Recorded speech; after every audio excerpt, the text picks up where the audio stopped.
Welcome to our fourth webinar in the Healing Ourselves While Healing Others series. My name is Dr. Jeanette Manchester. I'm the Assistant Dean of the Center for Professional Development here at the School of Nursing at Rutgers. A few housekeeping tips before we begin. We will be recording this session, and you'll find the recording as well as the materials posted about 48 hours after the session ends. If you have any technical issues, please type them into the chat box and our team will assist you. The chat box is located on the bottom right of your screen.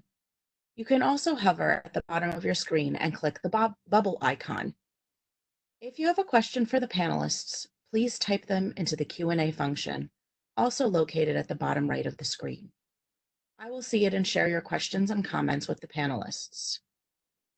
Our session today is called Facing Grief and Grieving, and it is my extreme pleasure to introduce to you Dr. Donna Gaffney, a Rutgers alumni who specializes in dealing with trauma, loss, and grief in the lives of children, adults, and communities as a psychotherapist and consultant.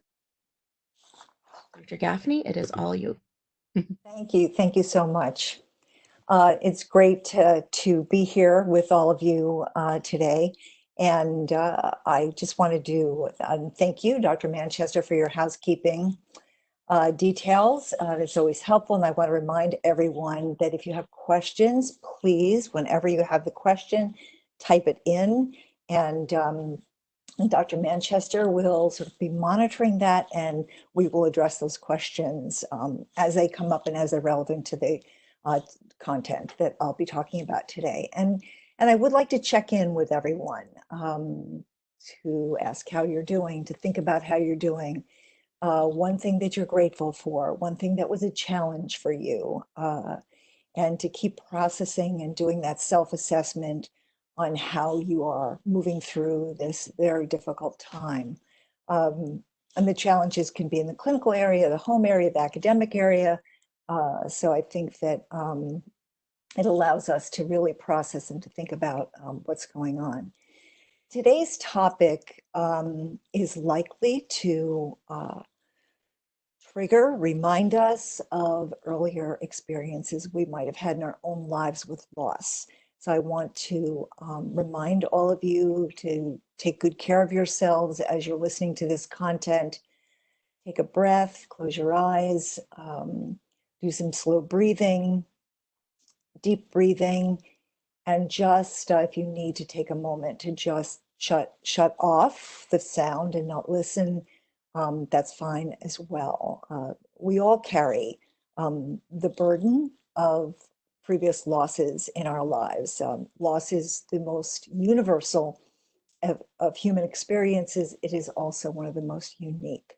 And I'll be talking a lot more about that this morning or this afternoon. So let me begin, and I'm always finding the right place to put my cursor, so bear with me. Just the group that you've been working with in our bios, which you've seen. So again, we're talking about facing grief and grieving. And the word facing actually has several meanings to it. One is that we are really confronting the grief in ourselves and in our colleagues and in the families that we see. And we're also using electronic means to help our patients and our families face grief as well. And we'll be talking more about that. And I would love it if any of you have, part of this is just really talking together about suggestions and experiences that you've had. And I would say, and if this is okay with Dr. Manchester, that if you have something that you just like to share with the group, please type that in as a question, and you can preface it by saying not a question, but this is what I have found to be helpful or what I have found to be challenging. And again, please feel free to do that throughout the session. Our goals are going to be taking a look at the video calls and cell phones as a way of saying goodbye with patients, not for patients, but with patients and families.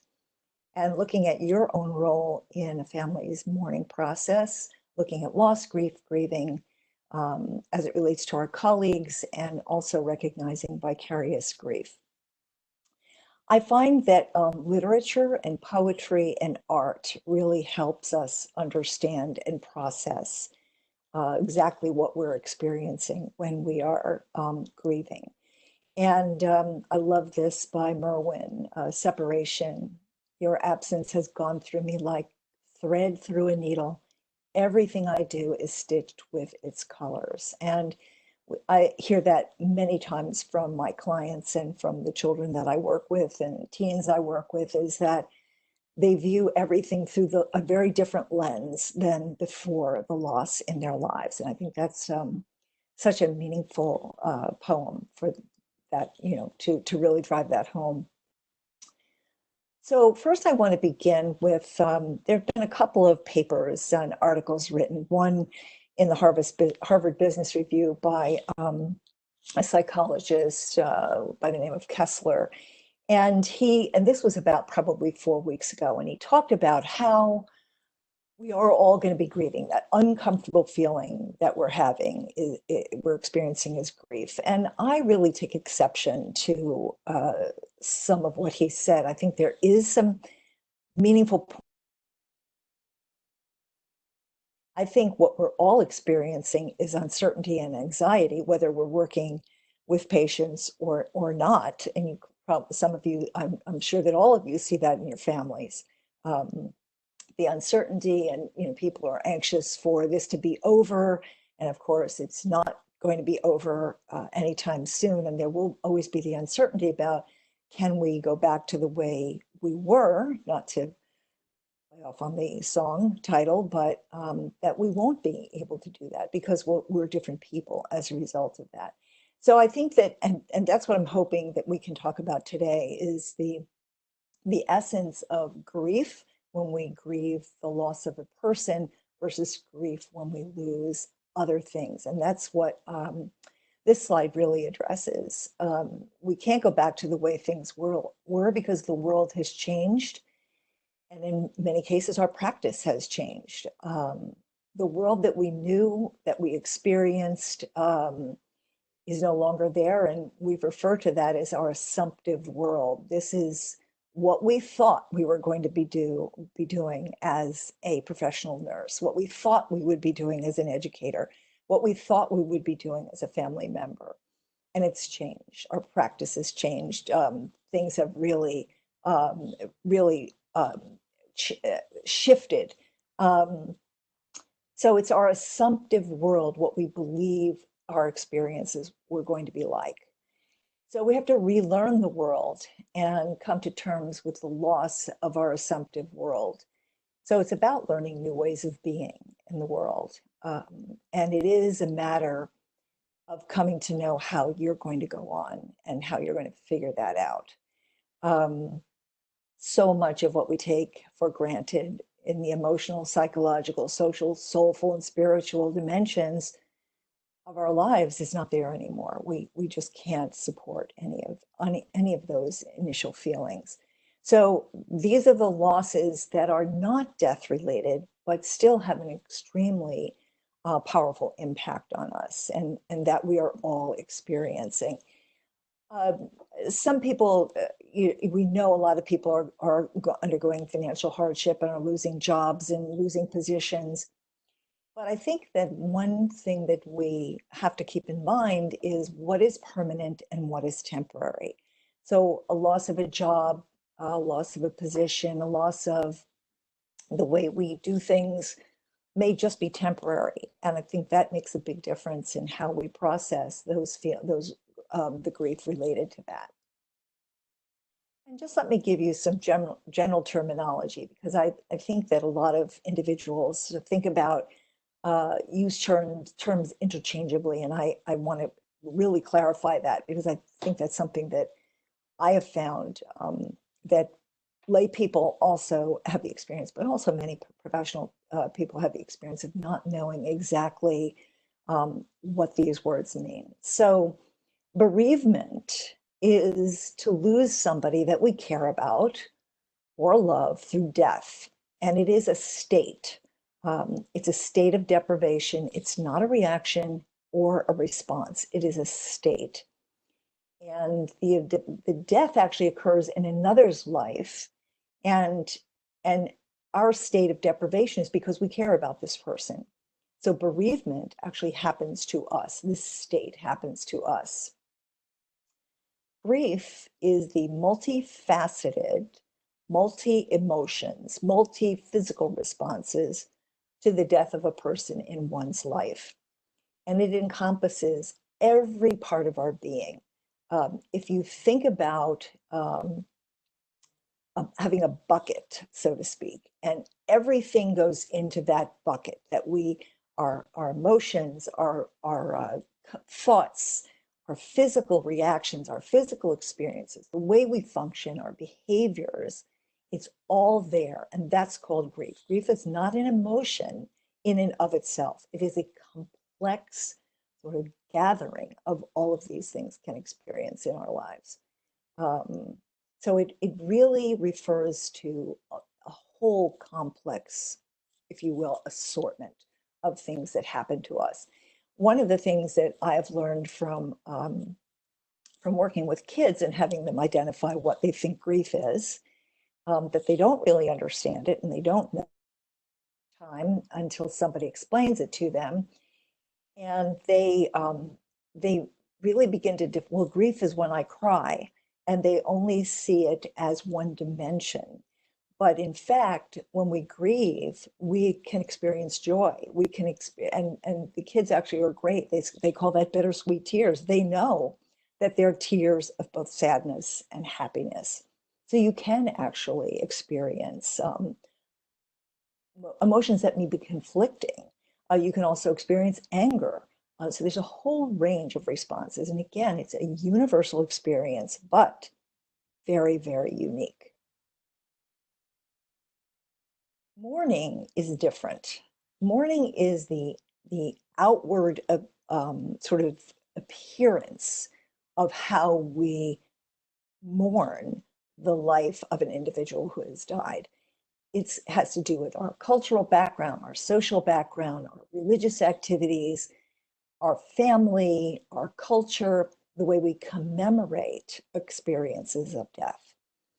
After someone close to us dies, there is a process of mourning, and lots of people take part in that. Um, it is work, and it can be expressed through the written word, through music or art. And there's so many wonderful expressions of mourning that allows us as the outside observer, the one who hasn't had the loss, to really understand and to take to heart what someone else is saying.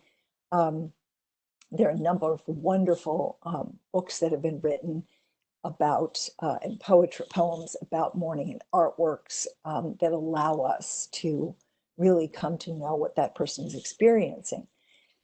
And public mourning can take many different shapes and sizes. It can be physical, it can be a spontaneous shrine. When there's been a car accident, you drive past and there's flowers and memorabilia. This is sort of a spontaneous public mourning or experience. Services, both formal and informal monuments. And mourning can be expressed through social media and signage. And I think one of the best examples of that would be Je suis Charlie, which was after the bombing in Paris, that we all became Charlie Hebdo, and we embraced that. We mourned with those who are most affected. Um, and that those words, I am, have become very powerful and very prominent through our culture. I am Las Vegas, I am Orlando. So I think that this is another way that social media is really allowing people to mourn together in a very public way. And I think that the individuals who have led the way on this are adolescents and college students, that they began to reach out to each other and support each other and mourn for the loss of a friend or a colleague. So I think that's a really something really important to watch for the future, and we are learning from them. Okay, sorry.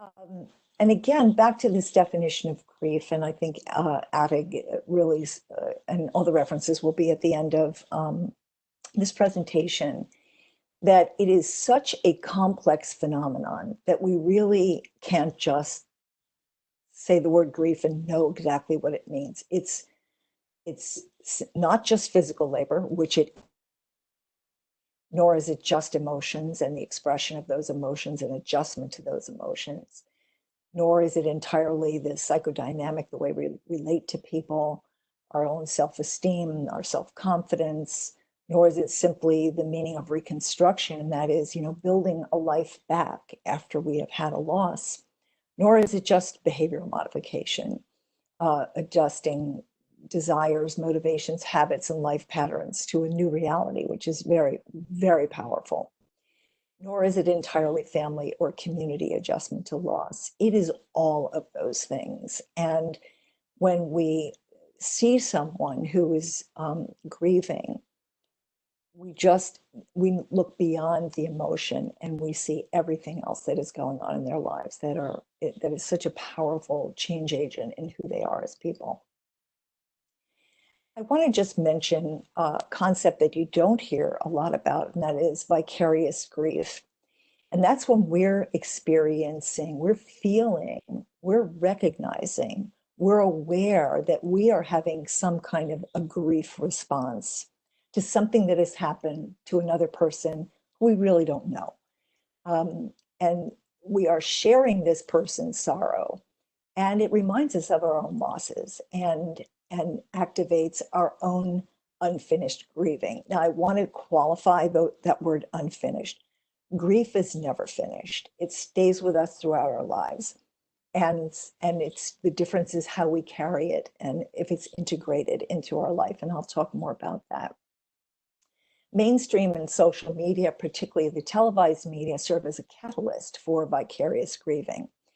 And I think one of the things that I've noticed with those of you who are working in the clinical setting or we're talking about your experience with a patient who has died, a COVID patient who has died, is that all of these stories are posted on social media and they're not short 140 character postings. They're long, detailed, and really tell a story. And I think it's extremely therapeutic to tell that story, that narrative, because it really helps us sort of share that with other people, but it also allows us to work it through and be aware of all of the elements of that ourselves. So, show of hands, and Marilee, I don't know if we can do this, but how many of you read the stories of your colleagues on social media, or listen to the stories of your colleagues, or watch stories of nurses on the news? So we become sensitized to that, but we vicariously experience their grief as well. Thanks, Dr. Gaffney. We can have, if anybody wants to respond, you can feel free to either add in the questions if you have questions, or add anything you would like for us to talk about in the chat box as well. Great, thank you, Dr. Manchester. So let me talk a little bit about traumatic loss. Very few things in life are as difficult as a traumatic loss, especially the traumatic death of a loved one. The entire world is shattered in a single second. And reactions to this type of loss are as unique and varied as the cultures and belief systems that we all hold. And it's the confluence of loss on one hand and trauma on the other hand that is this continuing presence in our lives. That we, in longing for the person who is no longer there, we remember, we relive some of those very painful moments. And what happens when we relive painful moments? We push them away. We don't want to think about those moments. So grieving a traumatic loss is more complicated and takes more work than a non-traumatic loss. Not that all losses are traumatic on some level, especially for children experiencing loss. I think that we just need to keep in mind that how trauma and loss go together in this situation. occurs suddenly and without warning, no opportunity to say goodbye, about 60% of the population will experience some kind of sudden traumatic death of a loved one at some time in their lives. And this is when I could imagine that many of you are thinking in your own lives about traumatic situations, traumatic losses that you've experienced.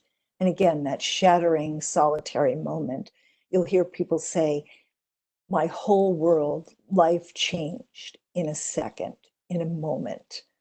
And when it's a person that is known publicly, communities are shaken, resources and networks are disrupted, and even a country, a nation can be disrupted.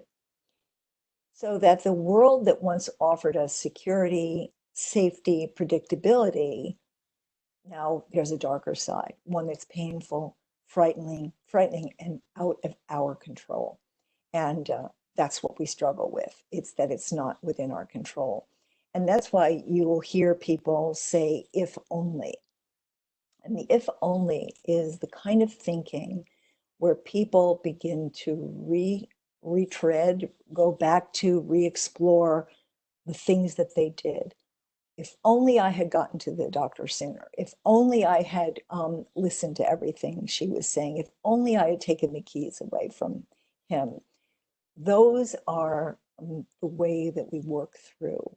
And that's actually one of the most important things that we can deal with in the therapeutic process is to really reframe some of those if onlys and look at the reality of that. Now, when we're at the bedside, and I would say, and I would love for anyone to add some thoughts about this, but given the way COVID patients die, the suddenness of how quickly they crash, so to speak, that they can be talking to you 1 minute and they are literally on death's door in 25 minutes later. You are the one who's observing all of this. These are violent, traumatic deaths, especially if there has been a code, if there has been lots of activity. These are violent, traumatic deaths that everyone on the team is observing. And when there is a moment where you are the one at the bedside, you are the one that is with that patient at of those final moments. You're the link between the family and the patient. And suddenly, without you expecting this was not what you signed up for. This was not what you expected to happen, because we always thought we had more time to be with our patients. One of the things that, let me digress for a moment. One of the things that we spoke with, a number of us talked to HIV/AIDS nurses, and we shared a lot of, what happened to their experiences in the early 1980s and what is happening to individuals' experiences now, nurses who are at the bedside. And the one thing that they pointed out is that we had more time with our patients. We were able to be with this individual, stay with this person. We got to know them, and we had time to bring the families in. In many cases, the families were not available because they either chose not to be available or they physically couldn't be there for some other reason. But there was this moment where they had time. For those people, those of you working with COVID patients now, there isn't time. There isn't time because you're so busy, because everything is happening at breakneck speed, and because patients change their physical status, their medical status changes in an instant. But there you are, thrust into the most important moment of a patient's life and his or her family's life. And there is no way I can minimize this or there's no way to put it in a part of your brain that says, okay, I can deal with this later, because this is the moment that you're of paramount importance. You're the link, you're the connection, you're bringing the family's heart and spirit to their loved one. And it is a privilege. It's a blessing when families are able to be with a loved one. We are in uncharted territory. We know that this is not possible in the hospital units where we are. The only time that this has ever happened before is in cases of combat and war, when soldiers died on the battlefield and their colleagues stayed with them. So this is a moment that's very, very different from anything that any of us have ever had before. And it often you don't have time even to collect your breath. And I'm going to give you some exercises and experiences that you can sort of take on as your own. And I'll talk about that in a minute. It was something also that Millie talked about several weeks ago. So we weren't, many nursing programs don't talk about end of life care in this kind of a dramatic situation. Yes, we talk about palliative care, but there's always time when we address those issues. Not necessarily do we have this time right now.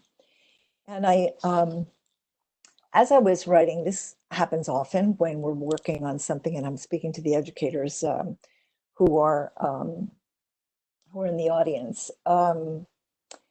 Oftentimes, as I'm preparing a lecture or reading to determine what would be the best references for you, et cetera, I then go back to my own experience. So naturally, as we're talking about this and I'm reading about this, I'm thinking about my mother's death.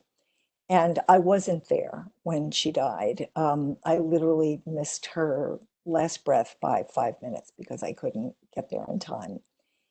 And so that informed my journey in sort of looking at what all of you, or some of you at least, are experiencing right now. And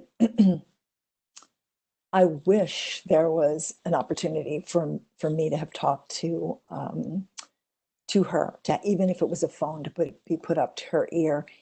All I remember is when I did get there, the medical residents staring at me like with literally deer in the headlights, because they didn't know what to say, they didn't know what to do, and just staring at me.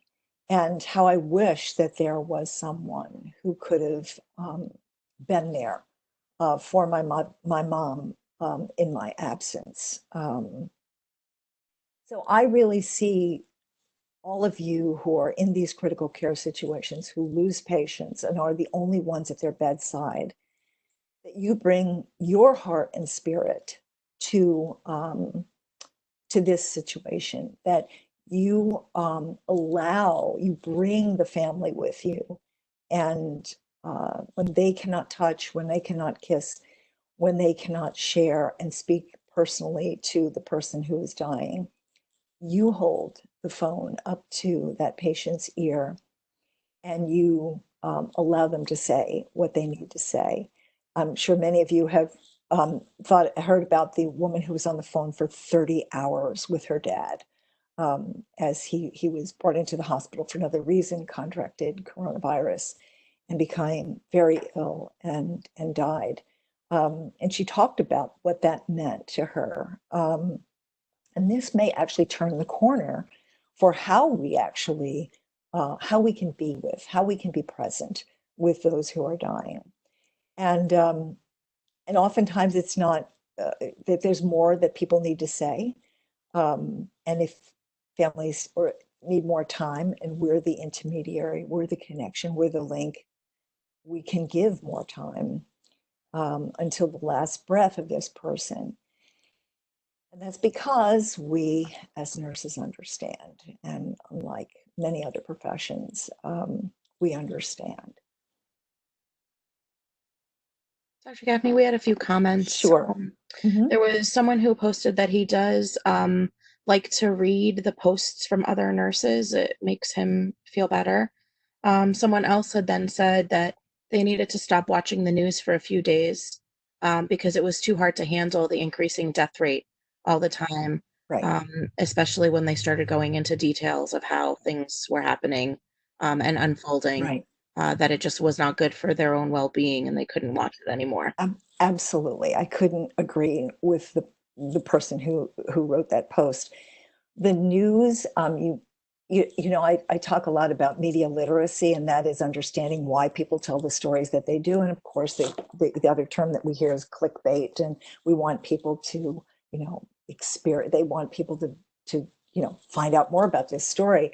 Those are not most of the stories, and the difference between reading someone's post and watching it on the news is that if you're reading, it doesn't come with all of the images and sounds that can be very overstimulating to you. So reading is far better.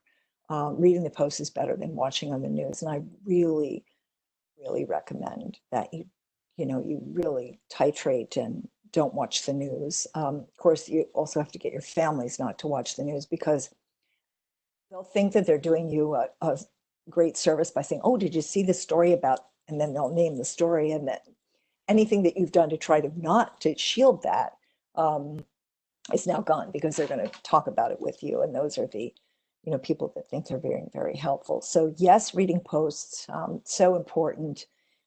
Responding to the post, also important. We're not very good at writing condolences in this country. We really, it's an art that you have to learn. Um, and there are whole elements to the things that you include in the posts, and um, how you knew this person or what you share similarly with this individual. That's a really great thing for you to do, is when you're reading a post, respond to it and give your heartfelt condolences to this person, or even just simply, I'm thinking of you, or I understand what you are experiencing because I too have understood this. So turn off the TV and read the posts, or emails that you get from individuals. Dr. Gaffney, speaking Yes. just along the same lines, that someone also just said that they would really like it if the news would also maybe shift to talk about how many people have recovered and been discharged. I think we're beginning to see that right now. I think the first thing they're showing is people in the wheelchairs, everybody's clapping.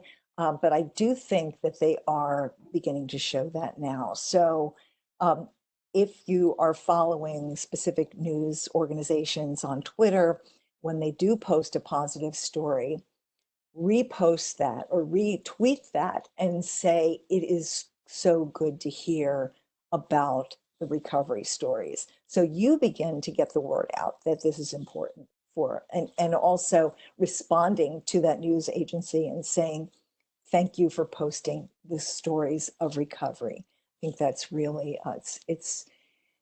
yeah, when you turn on the news and then in the right sidebar, there's the numbers, and you look at those numbers, and it's every day you're reminded of how overwhelming this experience is. And I think that we need to let people know. I'm a big believer, and I know that there's a lot of nurses on Twitter. Teresa Brown writes often for the New York Times. She has wonderful pieces.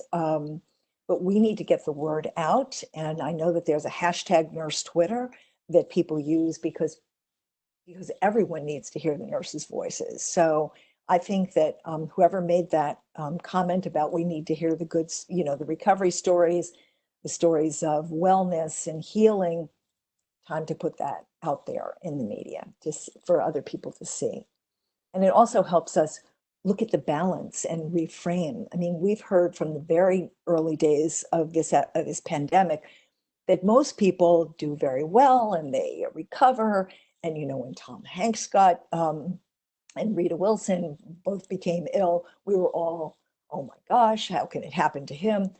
But that was just the beginning. And then we began to hear more and more about it. But from the very beginning, I said, most people will heal and will recover from this. But then as the stories of death and devastation began to take over, it shifted the view, the worldview of what we're experiencing. And we have to remember that as clinicians working in critical care areas. Um, I remember my very first job after I finished my nursing program was working at the pediatrics unit at New York Hospital. And it was N4, as a matter of fact. And all I can say is I saw everything on that unit that I saw in my textbooks. And your view of the world changes, that you see more death, more destruction, more disability than the person, who doesn't see those things. So we have to reframe and really educate ourselves about what the world really looks like. But it's challenging. This back to literature and stories. This is an extraordinary book, and actually was recently produced in Ireland as a play with, I think his name is Cillian Murphy, but I'm not sure. And some of the written by Max Porter, I mean, we just can't describe what grief is, but here he calls it grief is the thing with feathers. And as for grief, as for missing people who are gone, dedicating time and emotion to thinking about what that missing is and how that missing relates to the way that you are in love or parenting or working, I refuse to let it lie. And the next sentence is what we hear often in our world if we are grieving. And my guess is that as things begin to slow down, some of you are going to hear this from people that you know, asking you, isn't it time you stopped thinking about this and moved on? And Max's response is no, no, no, no. The thinking is the moving. And it is a howling, living story, which is on words, not as a train moves forward, but as a plant grows. And I urge you to read this through several times, perhaps get his book, because the struggle, the benefit for us is that these wonderful writers and artists talk about how they express grief and what grief means to them really helps to inform our own experiences. So people may say to you, isn't it time you sort of got over this and stopped thinking about, how tough this was? No, no, no. So now a couple of this is the Donna Gaffney controversies and cautionary tales. All right, first one. There are no stages of grief, even though Elizabeth Kubler-Ross was very clear about that. But what most people miss is that she was talking about the stages of dying, not the stages of grieving. We cannot organize grief into stages or steps or categories. It doesn't work. And it suggests when we experience that or think about that, that there's a prescribed optimum way to work through the process. First, I'll go to stage one, then stage two, then stage three. It doesn't work like that. It's not a linear model. It's a circular model that sort of like think about a spring, and it's got a feedback loop in it as well. So, as we move through this spiraling process and something happens, it pulls us back. So we really can't say that I'm in stage one or stage two. So that's the first thing. No stages, no categories. Now, the word on top, closure, is crossed off. There is no such thing as closure. I'm not sure if any of you know this, but the way the term came about was from the media, and it was during the Oklahoma City bombing trial with Timothy McVeigh. And there was a lot of talk about, well, first of all, if they arrest him, there will be closure for the families. If they convict him, there will be closure for the families. If they incarcerate him, there will be closure for the families. If he is subjected to the death penalty, there will be closure for the families. None of that brings closure. None of it. When I hear someone use the word closure, I gasp and try not to scream, because it has been so prevalent in sort of our discussion of death and dying. In some situations, you'll hear people say, well, I want to bear, you know, that if the, for example, if the body is missing, and this is probably going to come up a lot with people who have been sick in the hospital and can't be buried right away. Well, the family will get closure once the body is interred. No, there isn't one step that makes for wrapping this experience up and putting it on a shelf. It doesn't happen.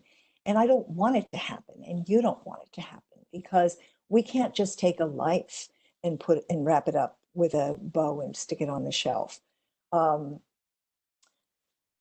actual rituals and visitation that some people call closures are really a beginning.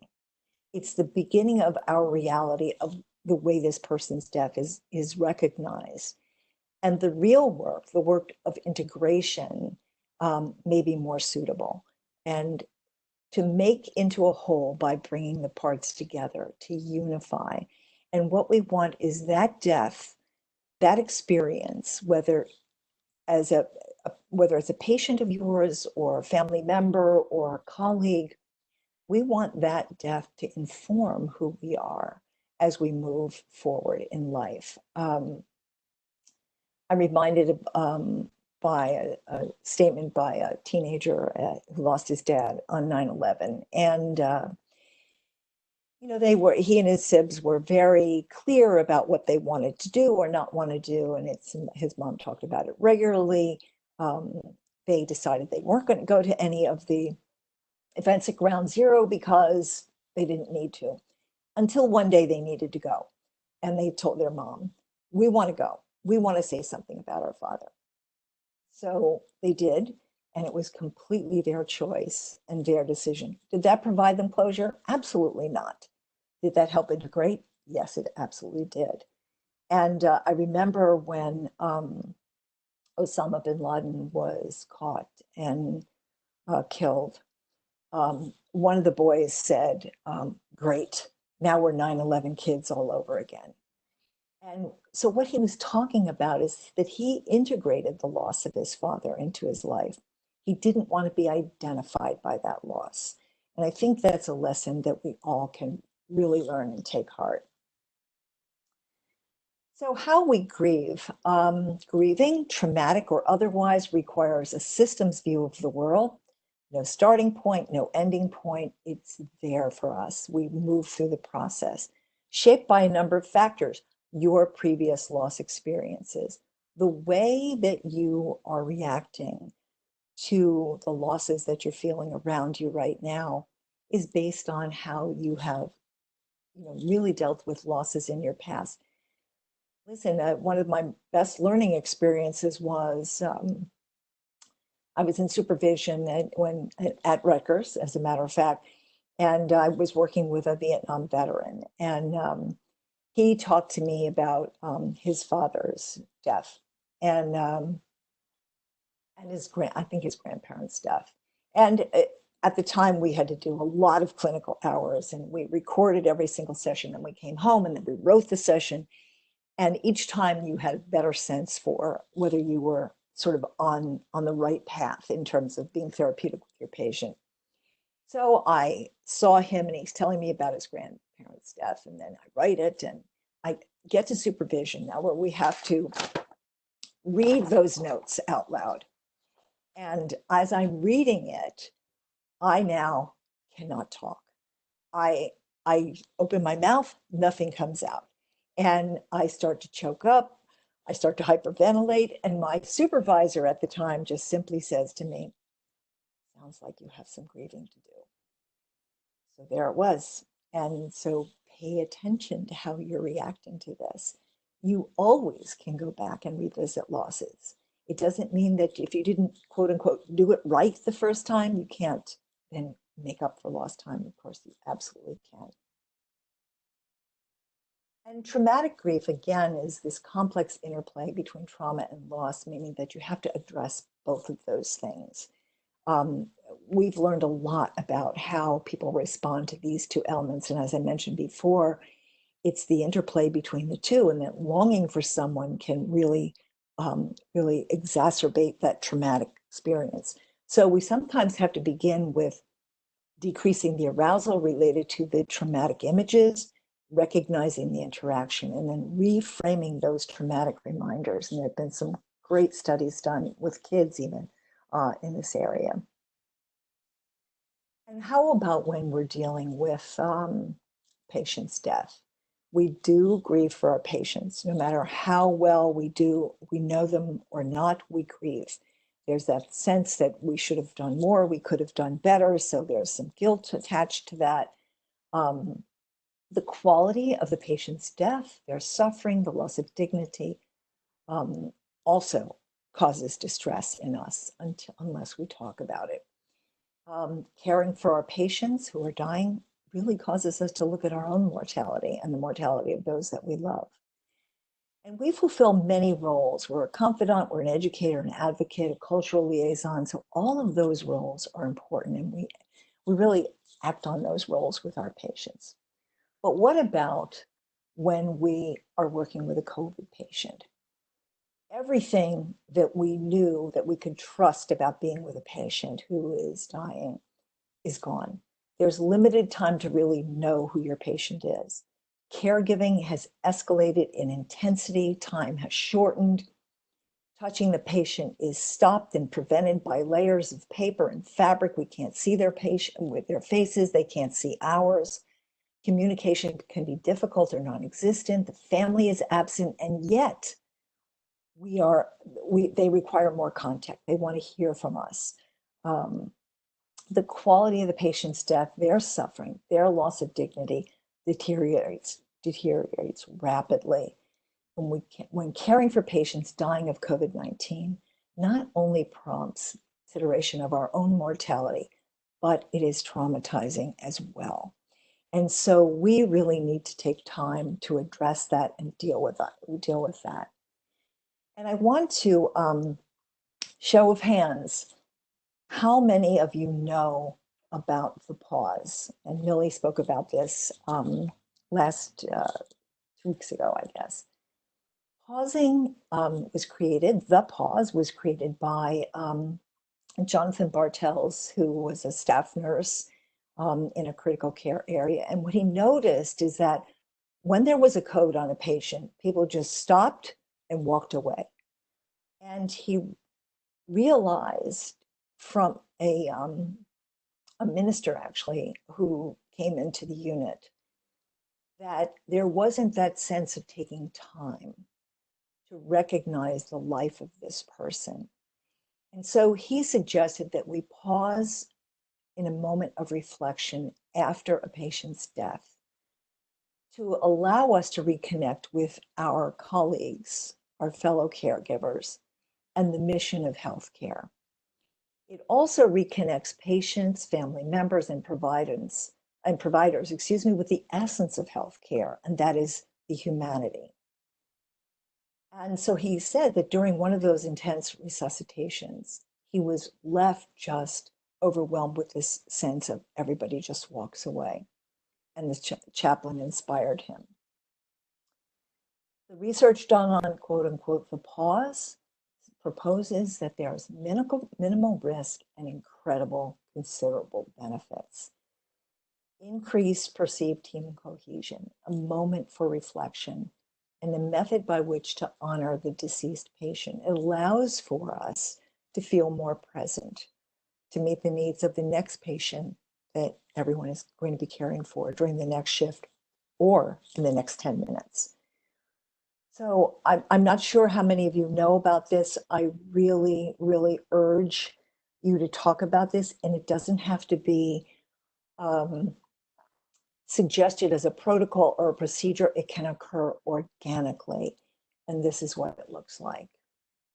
And this is the text that Bartels suggests, that when someone dies, and that's John Bartels in the middle of that picture, simply to step aside and not leave the bedside and say, could we stop and honor this patient who was alive prior to coming here, who was loved by others, who loved others, who had a life. And also take the moment to honor all of the efforts that we put into caring for this patient. I ask that we hold this space to honor this patient in your own way and in silence. This allows all of us to own the practice and honor the patient's last rite of passage when a chaplain is not available. But it really ends with, allows us to honor the patient in our own way and in silence. And then he simply says, let's take a minute.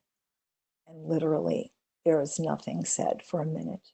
And at the end of the minute, he says, thank you. And again, can be organically introduced into a unit. Some say that you can do it in less than a minute, in 30 seconds, but it allows you to really come to terms with your role in this person's life. And I think that given what we're experiencing now with COVID-19 patients, the questions that I think are important for us to consider: do we know what our patient looked like before his admission? Are there photographs? Did the family share anything with us? That also will help. Have we heard families talk about our patients before their illness? Do we talk to families about the patient after he has died or she has died? Do we tell families that we have honored their loved one with the pause? That statement to a family, to tell them what the staff did, what the team did to honor their loved one's life, will really move mountains in terms of the healing process. And it helps to facilitate our own grief as well.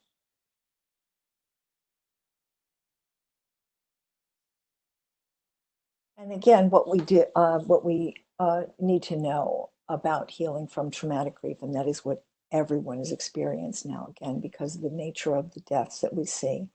Psychoeducation, that's what you're doing here today. You're learning about grief, you're learning about healing. We talked about trauma last week. It is a universal and crucial component of traumatic grief treatment. We want to normalize symptoms. Not that this is normal in real life, but it's normal for us to feel this way in these particular circumstances. And that healing process is tailored very individually, depending on our own unique symptoms and circumstances. So if you have a prior loss, if there's something that you have struggled with, that will be very important for you to address as well. And connecting and gaining support from others in a support group. Social support is one of the most important things we can do to decrease stigma. And it's founded on the key principle of respect, shared responsibility, and mutual agreement and mutual aid. And this is why support groups work so well in the military, because it allows people to share their experiences. I keep going back to what can we learn from the military and combat. And I think that some of the things that we've learned from Vietnam, from Afghanistan, how we deal with soldiers and military veterans when they're experiencing this is really very important.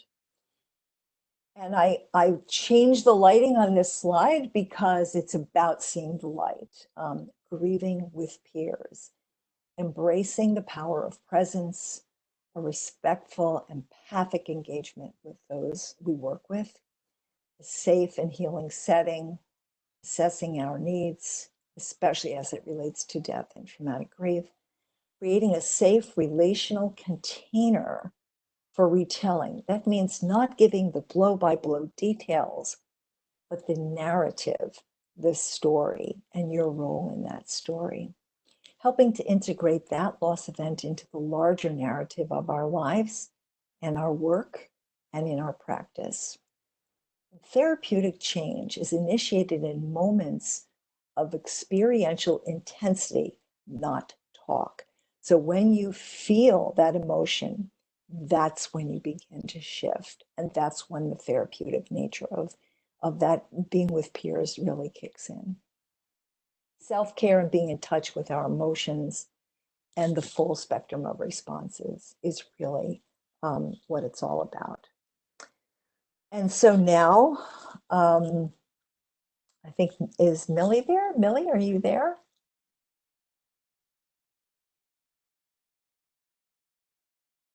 Hi, Dr. Gaffney. I'm here.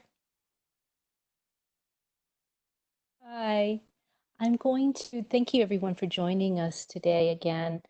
Um, to carry on with what Dr. Gaffney was speaking of today in terms of grief, I thought it would be a good exercise to go through with you a guided meditation for grieving. I actually have two, but I think maybe I will send one as a resource and go through this one with you now. So as always, I ask you that wherever you are to find your most comfortable position, begin to breathe slowly and deeply through your nose, placing your attention on how you're feeling at this moment, both emotionally and physically.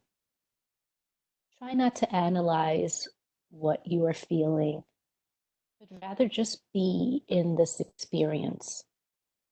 Acknowledge your emotions in a gentle and loving way.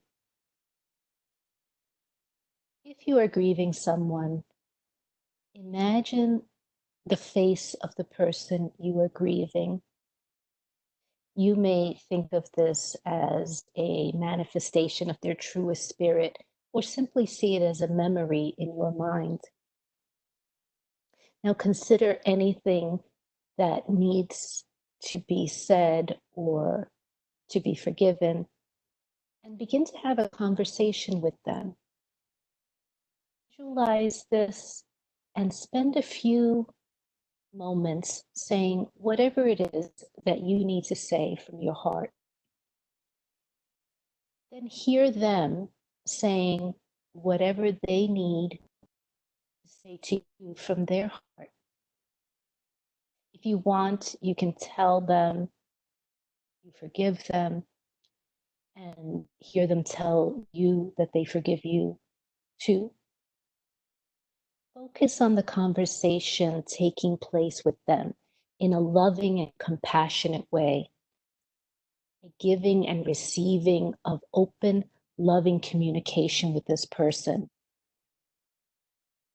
Next, focus in on any one of the most positive memories you can bring to mind with this person and immerse yourself in this memory. Relive the deep connections that you've shared, whether by caring for them with their physical body or by having known them in life.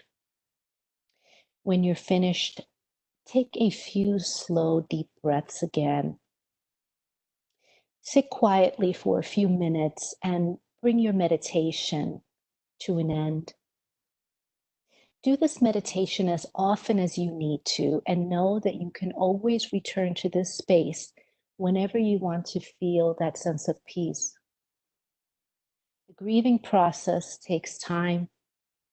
There's no quick or easy way out of the pain and suffering that we endure as a result of losing someone or something that we love dearly. Yet it is important to feel those emotions as they move through us rather than avoiding or burying them. I'm going to just very quickly, I do want to offer this one other guided meditation, if that's okay. This one is a little bit different. It focuses on loving kindness and compassion for those that are still with us that we may be grieving in advance for or worried about. Love, kindness, compassion, empathy, and awareness, all of these go hand in hand. This is a powerful technique that I'll share with you to radiate positive energy within you and spread the same to others around you. Continue to find your most comfortable posture wherever you are. Again, closing your eyes if you choose to, or simply lowering them. Taking still a few more deep breaths. Bring your mind and body into a calm state, as calm a state as you can, and try to feel the connection with your physical body on the surface that you're sitting on. Once you feel a bit more relaxed and aware of the present moment, start thinking about those whom you share an emotional connection. That can be your family, your friends, your coworkers, and yes, even patients. Notice how you feel as you start thinking about this person. Next, wish something good for that person. And you could use words like, I wish that you never have to suffer. I wish you know that I'm here for you.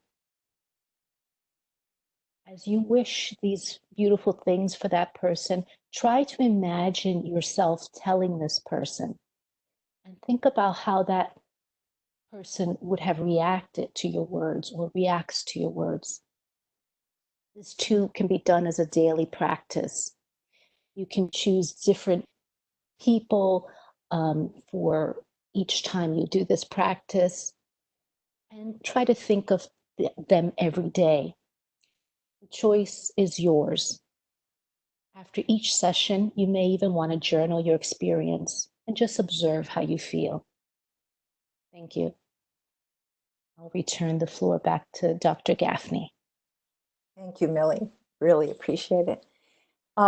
We had a question, which I'm actually glad it came up again because I really can't emphasize this enough. The question, it was about the stages of loss and grieving put forth by Elizabeth Kubler-Ross.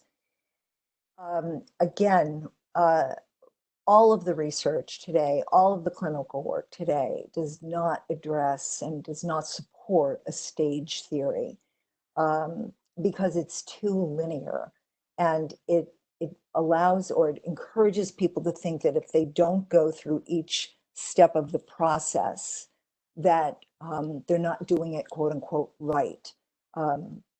There are many different kinds of theories related to grief and loss. There's the dual theory, there's multi-dimensional grief theory, there's a number of different ways that you can look at the grief experience. But what I think almost everyone in the field suggests that we can't ascribe stages because it's too limiting and it just looks at emotions. And so I think that that's something that's really important to remember. And again, closure, we don't ever want closure. We want to be able to integrate that loss into our life, into our life experience, and take it with us and inform us. We don't want to just close the book and put it on the shelf. So thank you again for asking that question, because I can't speak to this issue enough. And there's a whole list of articles and et cetera that are in the back of this presentation that you can feel free to look at, and it will begin to inform how you help yourself and help your peers and your patients and your family. So, and I also want to end with that this is a heavy topic. It has personal meaning for all of us. I would misspeak to say that it's just about our patients. It is not just about our patients. So make sure that you talk about this moment, this webinar, with people who are your supports, that you take care of yourself for the rest of the day, as Millie illustrated with some of the breathing techniques and thoughts that you have. If you need to write something, write something, but be aware that your needs at this time are really important. And I often say that food is a great way to replenish yourself. And carbohydrates, of course, help a lot. but make sure you take good care of yourselves. If you can get outside, if you can, I'm looking out the window, I don't even see what kind of weather we have today. But, look at an image that is refreshing and renewing for you, that this is the time that you need to take really good self-care. Thank you, Dr. Gaffney, for another wonderful presentation. For the participants, please keep your eyes open for the evaluation link in our thank you email. We look at them every week and try and continue to change and cater to your comments and suggestions. Thank you and have a great day. Thank you. Thank you. Everyone have a great day.